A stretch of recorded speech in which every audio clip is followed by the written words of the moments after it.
Welcome back. We're going to jump into the book of Jeremiah, and we are at the end, really, or at least very close to the end, here in chapters 50 and 51, which conclude not only the oracles that are against various nations like Egypt and Moab and Philistia and now Babylon, but also conclude really the book, as we'll see at the very end of chapter 51.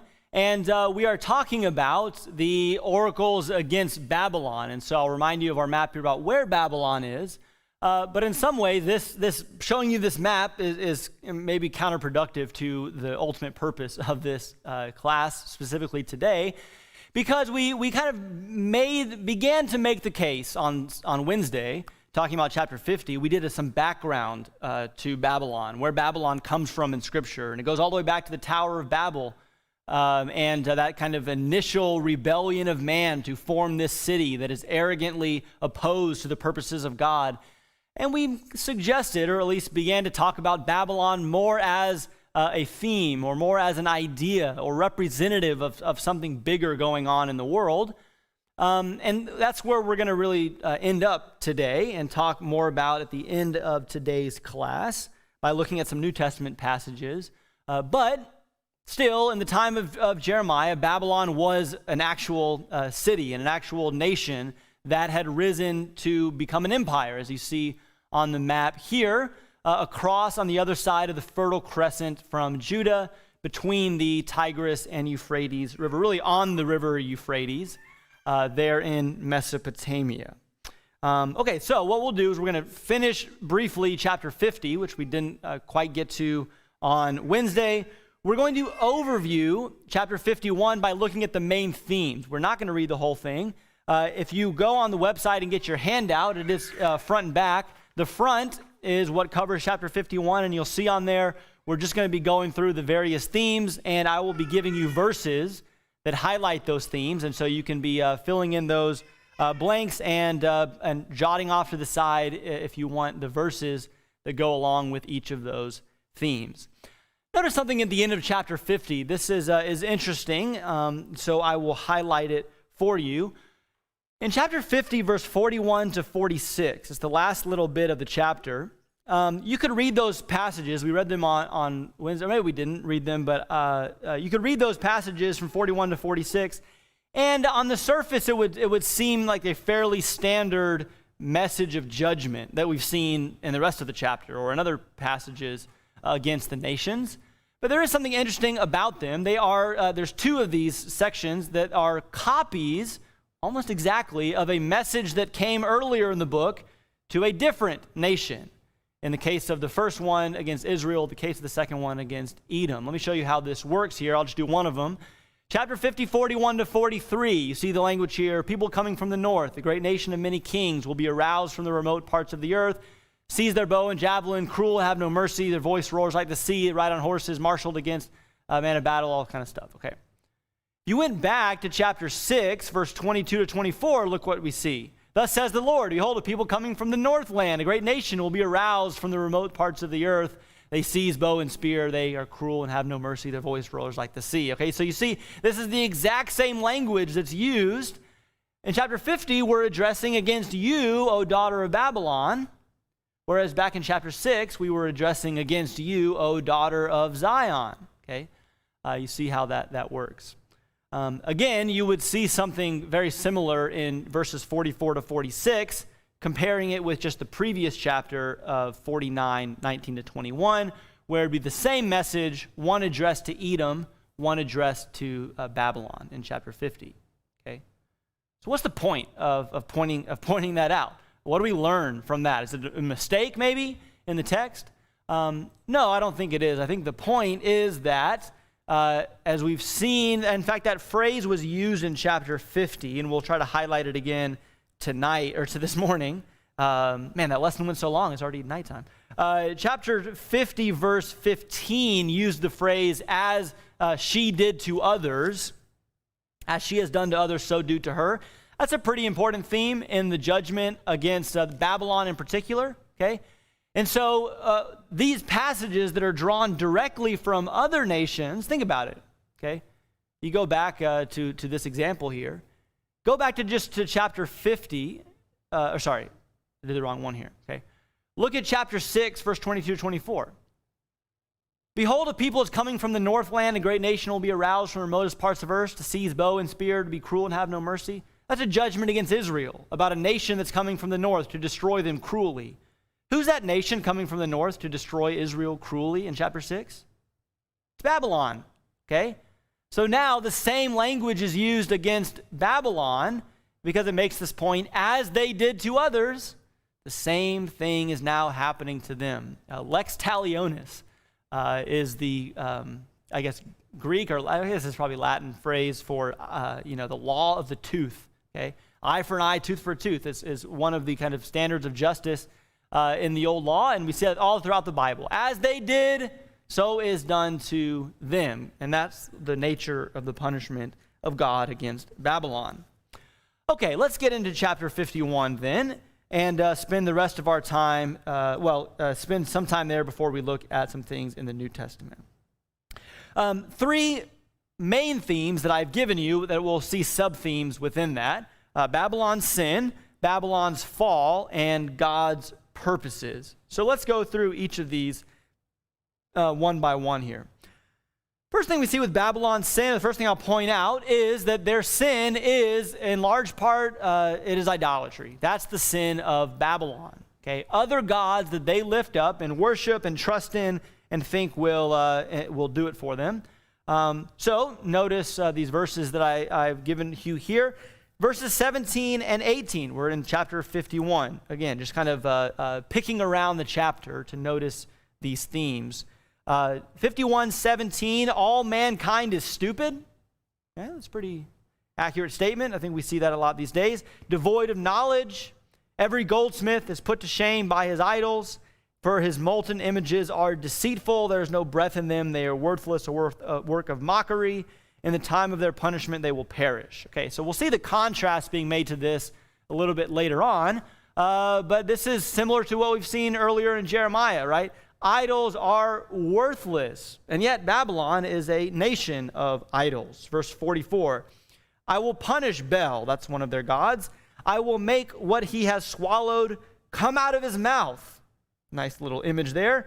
And the nations will no longer stream to him. Even the wall of Babylon has fallen down. Maybe it's in Robert's mind. I won't put him on the spot there. I got the thumbs up. So he was in Isaiah 2 like I thought he might be, right? The kingdom of God, the nations flow up to it in Isaiah chapter 2.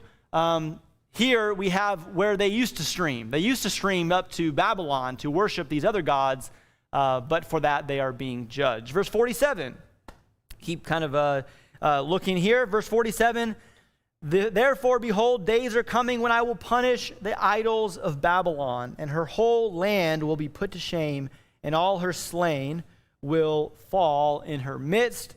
And then verse 52, therefore, behold, the days are coming, declares the Lord, when I will punish her idols, and the mortally wounded will groan throughout her land. Okay, I will punish the idols of Babylon. It's kind of an interesting thing, okay? We've talked about some of this before. You know, we say because the Bible makes clear. There are passages in the Bible that, in fact, maybe what we've just seen in verse 17 is an example of this, okay? The Bible says idols are nothing. There's no breath. There's no life, right? Remember earlier in Jeremiah, you have to staple them or nail them to the floor so they don't topple over. Idols are nothing.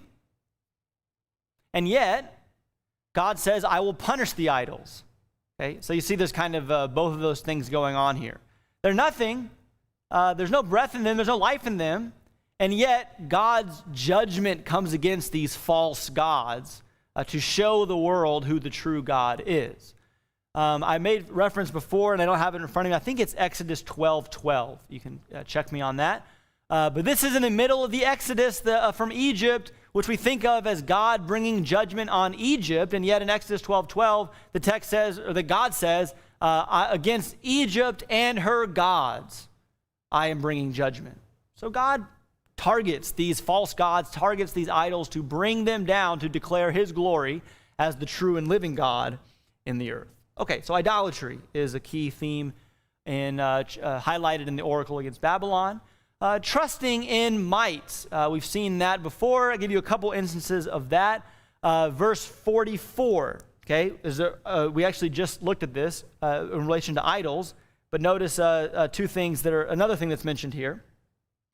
The last phrase, even the wall of Babylon has fallen down, okay? So the idols are punished and the wall of Babylon has fallen down.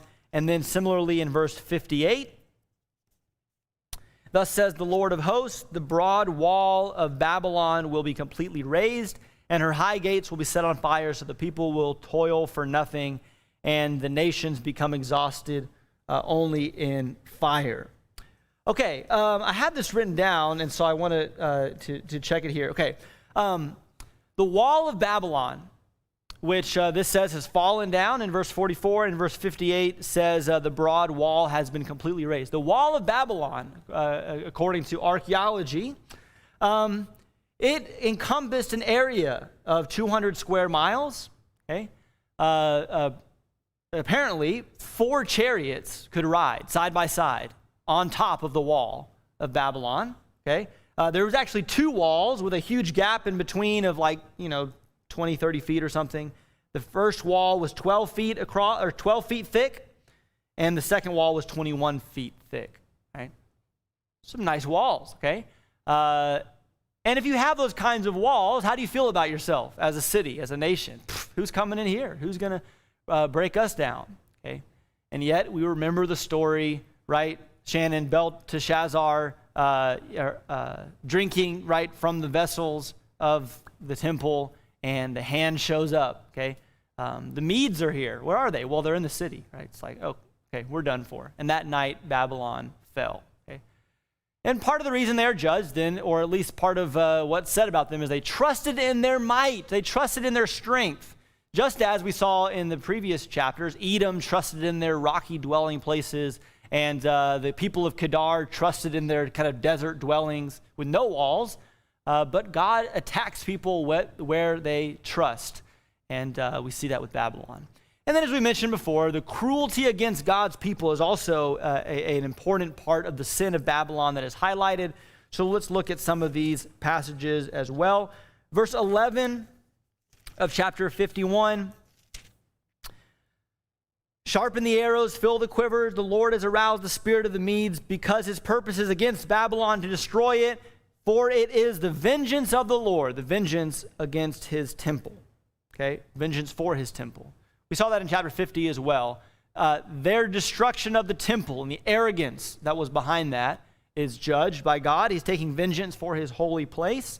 Verse 24, but I will repay Babylon and all the inhabitants of Chaldea for all their evil that they have done in Zion before your eyes, declares the Lord. Okay, so specifically evil against Zion, the city of God, the people of God. 34 and 35, Nebuchadnezzar, king of Babylon, has devoured me and crushed me. He has set me down like an empty vessel. He has swallowed me like a monster. He has filled his stomach with my delicacies. He has washed me away. Who's speaking here? That Nebuchadnezzar has done all these terrible things to me. Verse 35, may the violence done to me and to my flesh be upon Babylon, the inhabitant of Zion will say, and may my blood be upon the inhabitants of Chaldea, Jerusalem will say, right? So Zion, the city, Jerusalem is personified here as speaking and saying, all these things that Nebuchadnezzar has done to me, swallowed me up, filled his belly with my treasures, okay? And asking that blood of God's people be on Babylon for their cruelty, for their oppression. And then 49 to 51, indeed Babylon is to fall for the slain of Israel. Also for Babylon, for the slain of all the earth have fallen. You who have escaped the sword, depart, do not stay. Remember the Lord from afar. Let Jerusalem come to your mind. Okay, so God's city is at the heart of the judgment coming against Babylon. All right, so that's got an overview of their sin, which again is not too different than what we've seen with the other nations.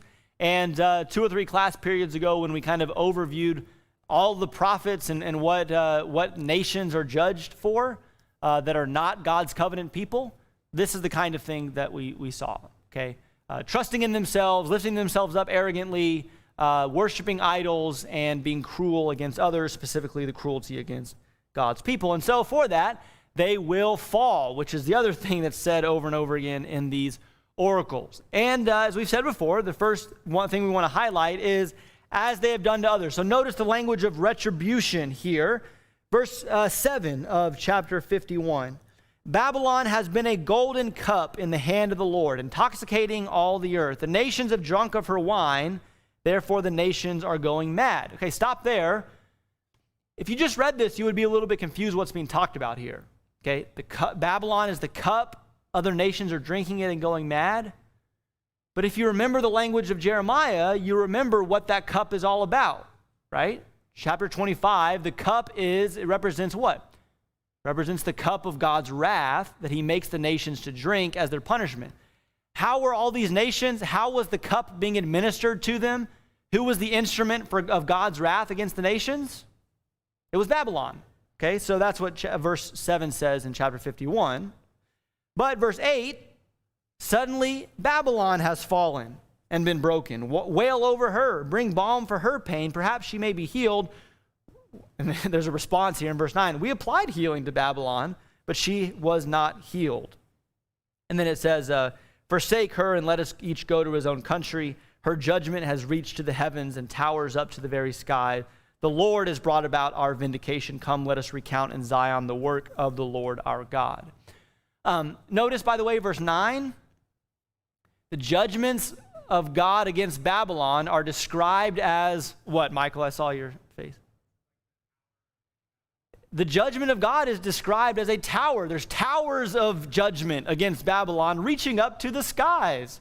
What does that remind you of? Well, again, it's as Babylon lifted up herself in arrogance, God now is bringing this judgment upon Babylon for that very thing. Okay, a couple other, longer passages, at least several verses here. Verse 20, okay. This is interesting because there's some question about who's being discussed here. But let's assume, we could debate it later, let's assume that the you in this passage is Babylon. So assume that God is speaking to Babylon here in verse 20. He says, you are my war club, my weapon of war. With you I shatter nations. With you I destroy kingdoms. With you I shatter the horse and rider. With you I shatter the chariot and its rider. Okay, you see how Babylon fits that description. God used them to defeat all these mighty peoples like Egypt and Assyria and so on, okay? So skip down then to verse 24.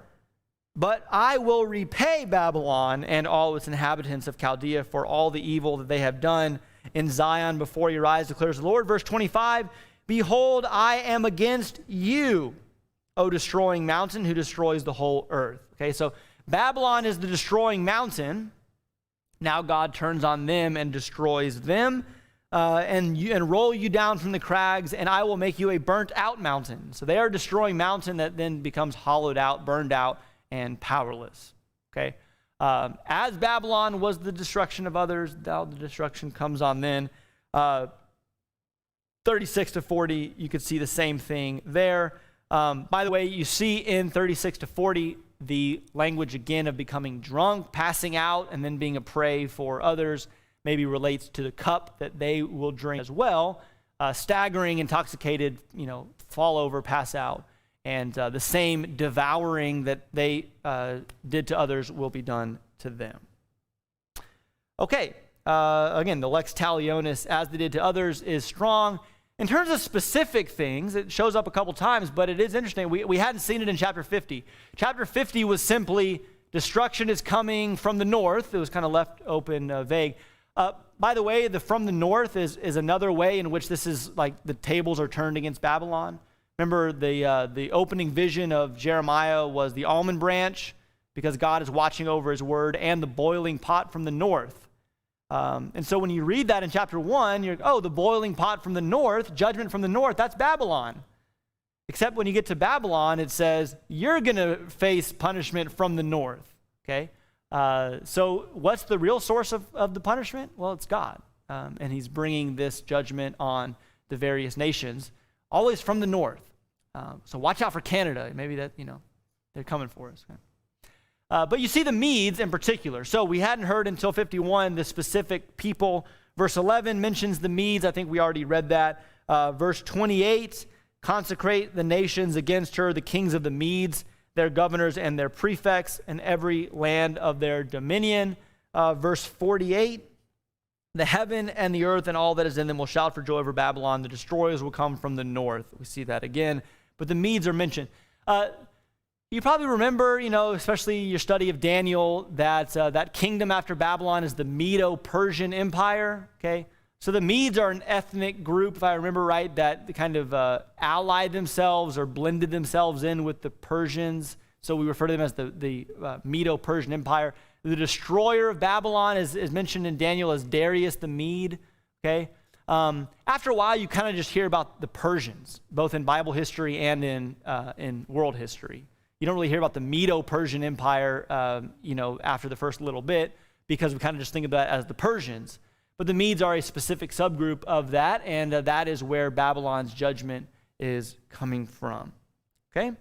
And then a theme that we've seen all throughout, so we won't dwell on it too much here, but the theme of total desolation. Think about how many times Jerusalem was told, totally wiped out, nothing left. It's all going to be burned up. That's what is said to Babylon. Verse 26 finishes up that judgment we mentioned earlier. They will not take from you, that is Babylon, they will not take from you even a stone for a corner, nor a stone for foundations. You will be desolate forever, declares the Lord. Can you imagine, right? Babylon's been destroyed. You're maybe investing in a new construction around the corner because, hey, the land's opened up. And so you're walking through the ruins of Babylon looking for just one stone that's big enough to use as your cornerstone for your house.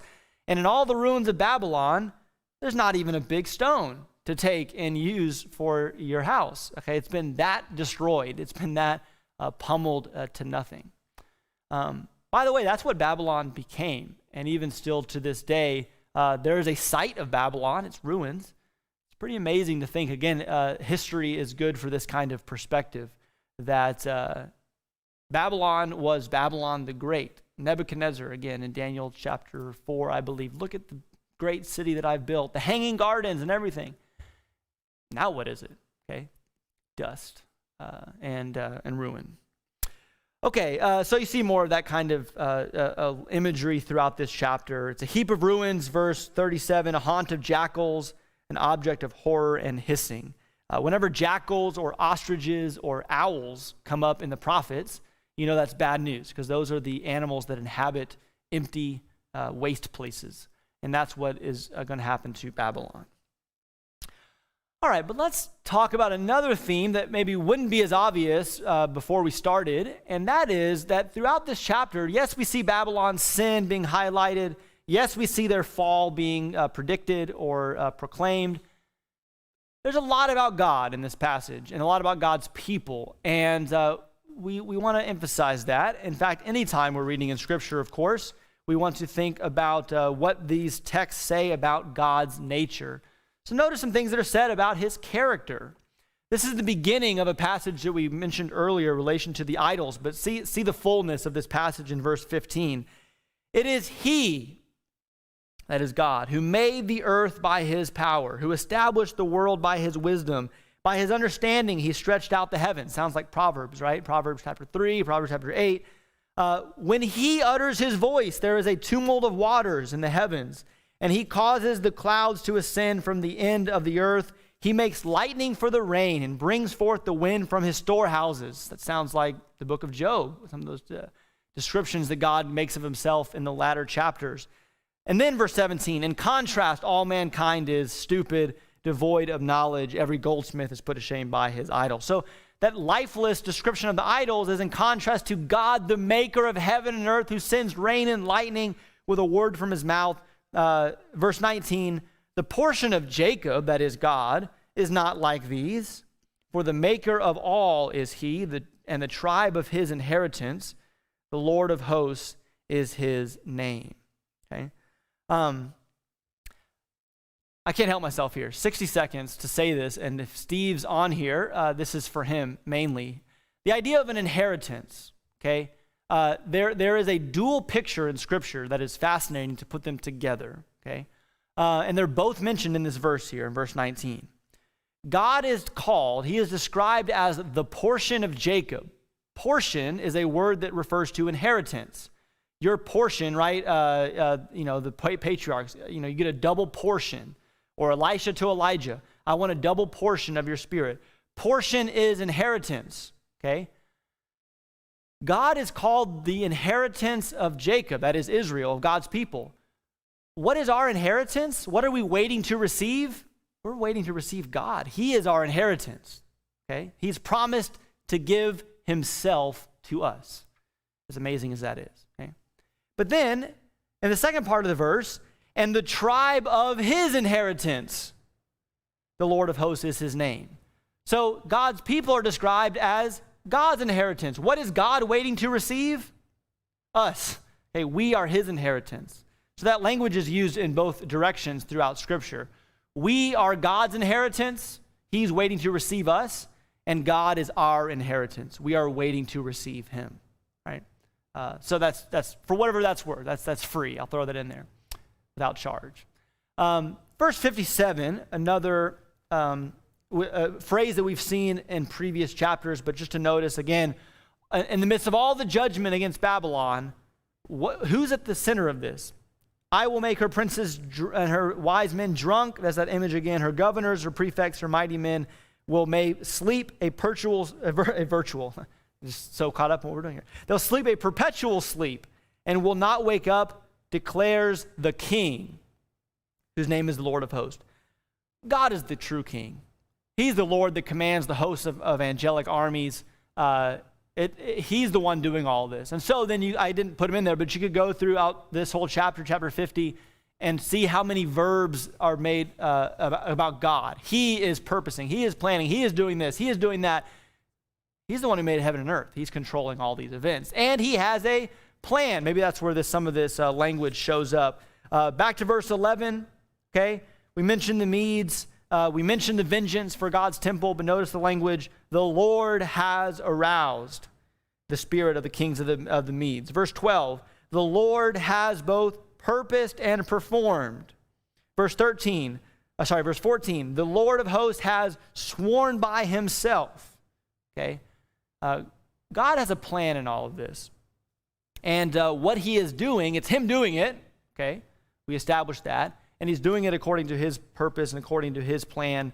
Verse 29, the land quakes and writhes, for the purposes of the Lord against Babylon stand, to make the land of Babylon a desolation without inhabitants. And then verse 55, the Lord is going to destroy Babylon.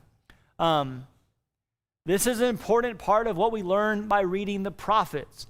And again, I think especially insightful or revealing in reading the passages against the other nations that are not Israel and are not Judah, okay? Because again, when you read about Israel and Judah, there is this important piece of the puzzle, which is, well, that's God's covenant people, okay? They had this special relationship with God, so of course, God was doing this and that to punish them or to reward them. But when you zoom out farther than that and see that the Elamites and the people of Kedar and the Moabites and then Babylon, that they are all subject to this plan and purpose that God has to judge the nations, that tells us something about what's going on in history. And so again, what the prophets do is they pull back the curtain. Because from our standpoint, there's all these wars and, things throughout world history. This kingdom defeated this kingdom and this general won this battle and this person took over all this land. The prophets help to pull back that curtain and say, what's behind all of that? It's God is the one who's working out his purpose and his plan. We don't know what it is, and we should refrain from talking like we do know what God's up to, especially now. But we know that he has a plan, and his purposes will stand, and it doesn't matter what the nations of men are doing, God's purpose is going to be carried out.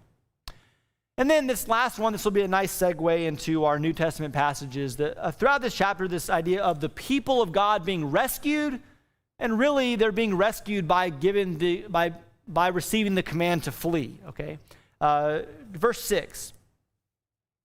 I'm going to go back to verse 5. Neither Israel nor Judah has been forsaken. So you see that. The people of God are important to him. They have not been forsaken by his God, the Lord of hosts, although their land is full of guilt before the Holy One of God. So even in spite of their guilt, they are not forsaken. God will purify them, redeem them. Verse 6, flee from the midst of Babylon, and each of you save his life. Do not be destroyed in her punishment, for this is the Lord's time of vengeance. He is going to render recompense to her.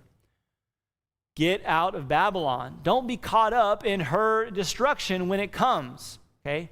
Maybe we see this as an immediate instruction to those that are going to live through the transition from Babylon to Persia. When you have the opportunity to leave, leave. And maybe Ezra, Nehemiah, and the other leaders of that return went to passages like this in Jeremiah to encourage people to do that. But again, more broadly, you can see the point here. Get out of this wicked and evil city. Flee from it. It's coming down, right? Get off the Broadway before the conveyor belt carries you into the destruction of eternal fire. Verse 10. Come and let us recount in Zion. Oh, the Lord has brought about our vindication. So God's people are vindicated. Recount in Zion. There's the city of God that is redeemed as Babylon falls. Verse 45. Come forth from her midst, my people. Each of you save yourselves from the fierce anger of God. And then verse 50. You who have escaped the sword, depart, do not stay. Remember the Lord from afar. Let Jerusalem come to your mind. So two things that go together here. One is that God is God is saving his people from Babylon, right? But notice that part of that salvation, or maybe you would say the way that salvation is achieved, is by his people getting out, okay? God's saying, hey, I got Zion over here. I'm protecting it. I'm reestablishing Zion. You got to leave Babylon and go there, okay? And be a part of that holy, special people with whom I'm going to make an everlasting covenant. You see how all those images fit together in that way, okay? So God says, I'm taking care of Zion, and then at the same time says, hey, you leave Babylon, flee for your life, literally, before you are destroyed. Okay, so this is, again, an overview, and you're like, I thought you said we weren't going to read every verse. Well, we read every verse. Not really. I don't know if we did or not, but we jumped around, so I kind of tricked you there. But notice how this all ends. Verse 59 is, we'll read the last few verses of chapter 51. After saying all of this against Babylon in chapters 50 and 51, chapter 51, verse 59, the message which Jeremiah the prophet commanded Sariah the son of Neriah, the grandson of Messiah, when he went with Zedekiah, the king of Judah, to Babylon in the 4th year of his reign. Now Sariah was quartermaster, so Jeremiah wrote in a single scroll all the calamity which would come upon Babylon, that is, all these words which have been written concerning Babylon. So he wrote these oracles down in a scroll. 61, then Jeremiah said to Sariah, as you come into Babylon, then see that you read all these words aloud and say, you, O Lord, have promised concerning this place to cut it off, so that there will be nothing dwelling in it, whether man or beast. It will be a perpetual desolation. Verse 63, as soon as you finish reading the scroll, you will tie a stone to it, throw it in the middle of the Euphrates, and say, just so shall Babylon sink down and not rise again because of the calamity which I'm going to bring upon her. They will become exhausted. And then it says, thus far, the words of Jeremiah. Okay? All the way back in chapter 1, where we started months and months ago, Jeremiah chapter 1, verse 1 said, the words of Jeremiah, the son of Hilkiah, of the priests who were in Anathoth in the land of Benjamin. The end of chapter 51 says, thus far are the words of Jeremiah. So there we know, we've closed the book on Jeremiah, and we do have a little epilogue stuck on the end in chapter 52, but that's the end of the oracles, or the end of the messages of Jeremiah. What does Jeremiah do with these words against Babylon? Well, he sends it to Babylon, and this guy named Sariah, by the way, if you put together the father and the grandfather, this is likely Baruch's brother. Interesting. So family connection here.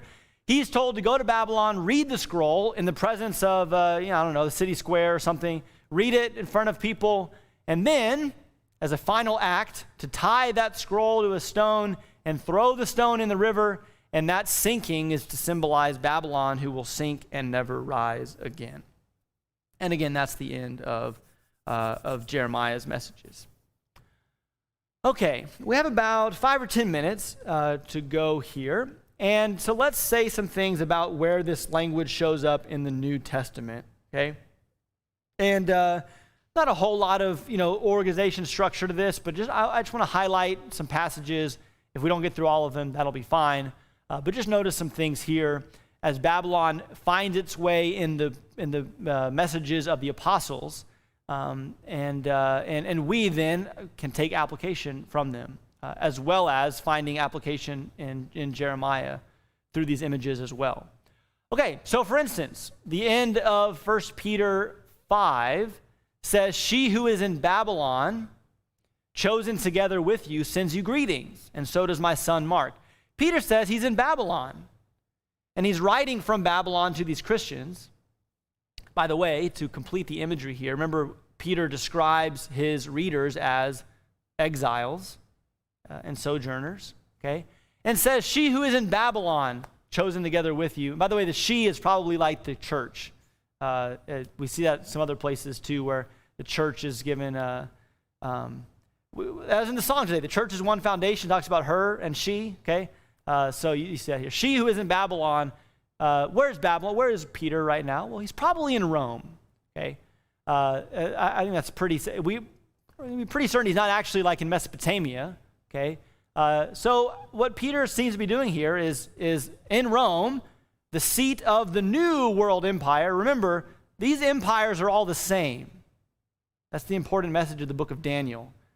Assyria, Babylon, Persia, Greece, Rome, they're really all the same. In Daniel, they're made of different metals, or in Daniel chapter 7, they have different, kind of shapes, and they have different numbers of claws and heads and stuff. But they're all the same. They come up out of the sea, and they're destroyed. And so Rome is just the next successor in the chain of world dominators. And so Peter borrows the language of the Old Testament to say, "I'm in Babylon," okay, meaning that he's in Rome. With that kind of in our mind, let's look at some things in the book of Revelation.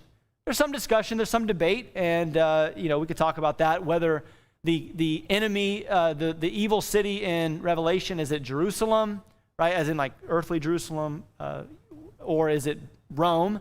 I tend to think it's Rome, but either way, I think, notice some of the things that are said in the book of Revelation, chapter 14.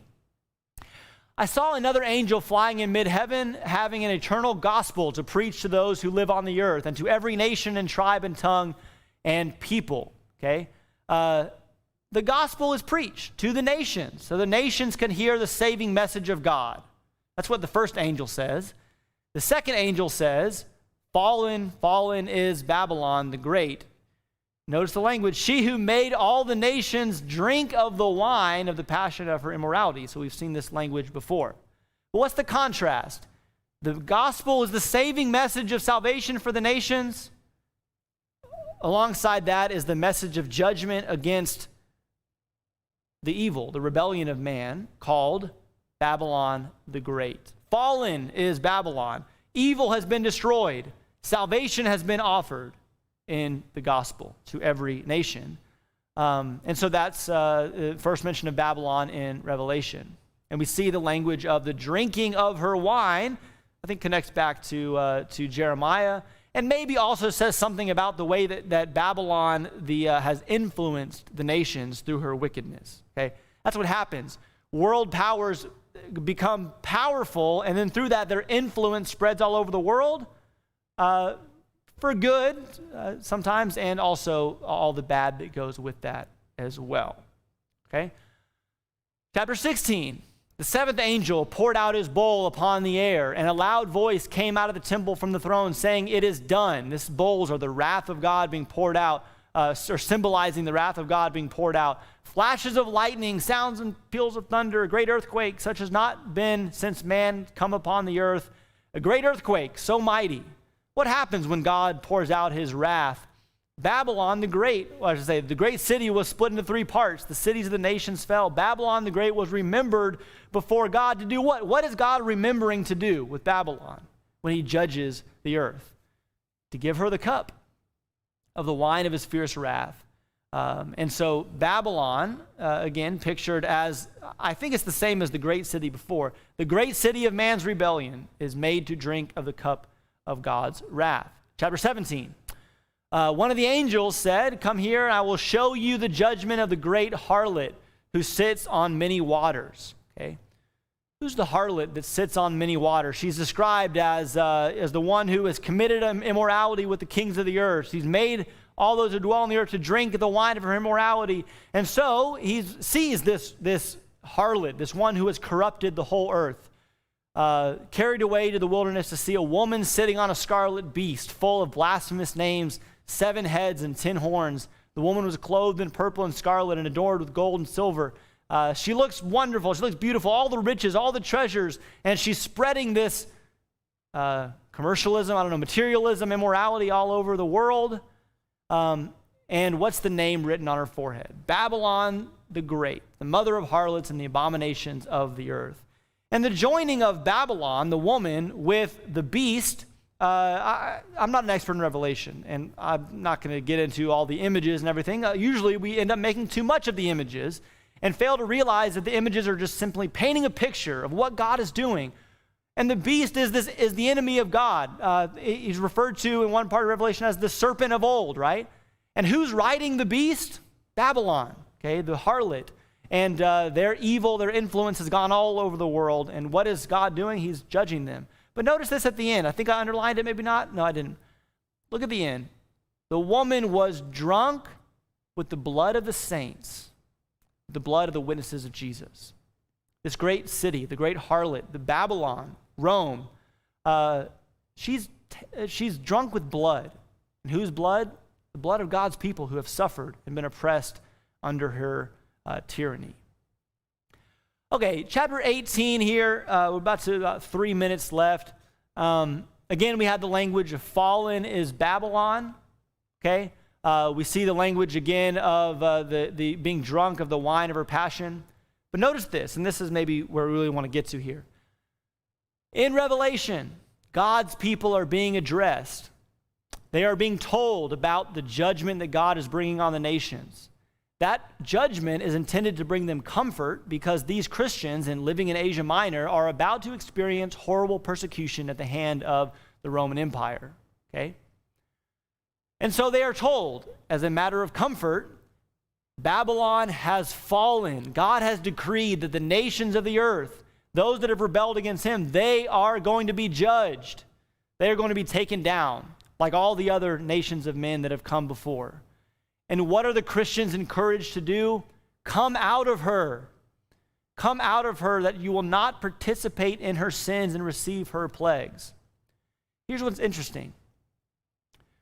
Do you think the message of Revelation for the Christians in Asia Minor was to be interpreted that they should all move and go to China or something, right? Go on a journey, leave the Roman Empire, come out of Babylon. Is that what do you think the message is saying? Or is it in another sense that the angel is saying, or God is saying to the people through Revelation, come out of her, flee away from her. Don't be like her. Don't be a part of her. Because, again, she is headed for destruction that God is bringing. And so you want to save yourself from that or run away and be saved by God. This is just the continuation here of those previous verses. The cup that she mixed and had other people drink, she's going to drink because she glorified herself, lived sensually, said, I'm a queen, and done all these horrible things. But the judgment has come upon her. Okay, I want to skip ahead here to, by the way, there's an angel that throws a stone into the sea and says, this is what's going to happen to Babylon. So interesting connection back to Jeremiah there. Okay, all right. With the 60 seconds I have left, Babylon is the city of man, a representative. Whether it's Rome in the immediate circumstance, it represents the rebellion of man, of mankind, of humanity. And then in opposition to that, at the end of Revelation, there's another city. It's the tale of two cities in Revelation. The first is Babylon. The second is the New Jerusalem, the holy city where everything is secure, where there's this eternal covenant with God and his people. They shall be my people. I shall be their God. Tears, death, everything is passed away. All things are made new. Verse 22 to 27, there's no temple because there's no need for it, because God is there among him, and the nations will walk by its light. Isaiah chapter 2. This is the city of God that we are invited to, that we are a part of, and that we are looking forward to the fullness of when Jesus returns, where all abominations and lyings and evil and wickedness that define Babylon and for which Babylon is being judged, all those things are removed, and there is light, there is life, there is holiness, there is peace, there is security forever in the city of God in the New Jerusalem. So that, I think, is what we see in Jeremiah 50 and 51 is being foreshadowed, and the New Testament writers pick up on that to describe our present situation as well as our hope. Okay, I'm done, and thanks for sticking around, and we will do chapter 52 and maybe also do some reviewing on Wednesday. Thanks so much for joining us this morning.